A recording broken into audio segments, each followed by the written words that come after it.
एक बार भगवान शिव और उनकी पत्नी सती राम कथा सुनकर ऋषि अगस्त्य के आश्रम से लौट रहे थे।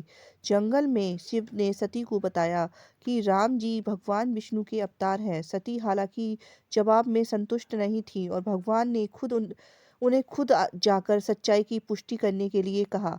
सती ने रूप बदलने के लिए अपनी शक्ति का उपयोग करते हुए राम के सामने सीता का रूप धारण लिया।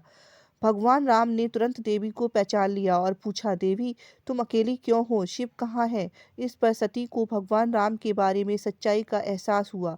सीता भगवान शिव की माता के समान थी और जब से सती ने सीता का रूप धारण किया, उनकी स्थिति बदल गई थी। उस समय से शिव ने खुद को अपनी पत्नी सती से अलग कर लिया।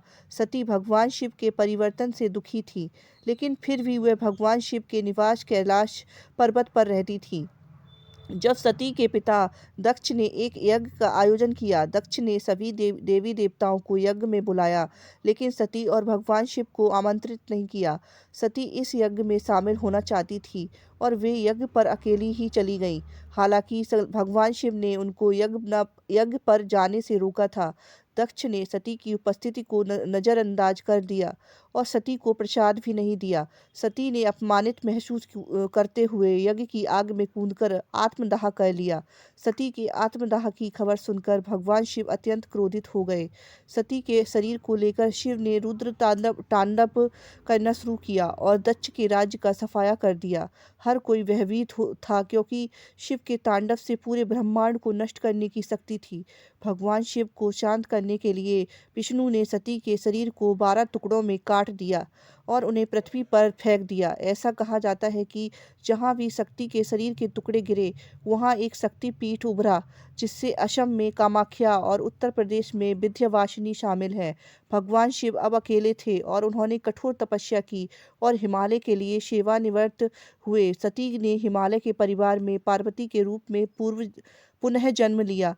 उसने शिव के ध्यान को तोड़ने और उनका ध्यान जीतने के लिए तपस्या की। ऐसा कहा जाता है कि पार्वती ने भगवान शिव के ध्यान को तोड़ने के लिए कामदेव की मदद मांगी। कामदेव ने पार्वती को शिव के सामने नृत्य करने के लिए कहा। जब पार्वती ने नृत्य किया तो कामदेव ने शिव की तपस्या को तोड़ते हुए एक तीर को शिव की ओर चला दिया। शिव अत्यंत क्रोधित हो गए और उन्होंने अपनी तीसरी आंख खोली, जिससे कामदेव जलकर राख हो गए। कामदेव की पत्नी रति की याचना के बाद ही भगवान शिव ने कामदेव को पुनः जीवित करने के लिए सहमत हुए। पार्वती ने शिव को पाने के लिए घोर तपस्या की। अनंत पार्वती ने शिव से विवाह करने को कहा। फागुन के महीने में अमावस्या में एक दिन पहले उनका विवाह हुआ था। भगवान शिव और पार्वती मिलन के इस दिन को हर साल महाशिवरात्रि के रूप में मनाया जाता है। बोलो शिव शंकर भगवान की जय।